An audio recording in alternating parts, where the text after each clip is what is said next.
சைவ சித்தாந்த சாத்திரங்கள் 14 இல் பழம்பெரும் நூலான உய்ய வந்த தேவநாயனார் அருளிச் செய்த திருவுந்தியார் என்ற நூலில் இருந்தது. பாடல் எண் 7. இறைவனோடு உடனாய் நிற்பதற்கு உபாயம். உள்ளம் அருகில் உடன் ஆவார், அல்லது தெள்ள அரியர் என்று உந்தி பரா. சிற்பரச் செல்வர் என்று உந்தி பரா. முக்காட்டுள்ளி.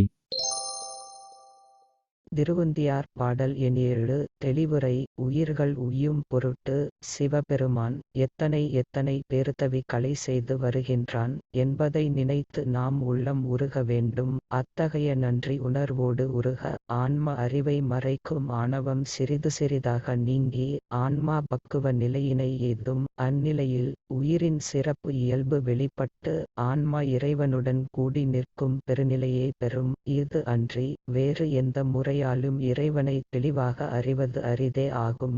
இறைவனை நினைந்து நினைந்து உருகுபவர்கள் ஞானப் பெருவெளியாகிய இறை வியாபகத்தை பெறுவர். அன்பு நேயர்களே, இது சேனல் ஜி.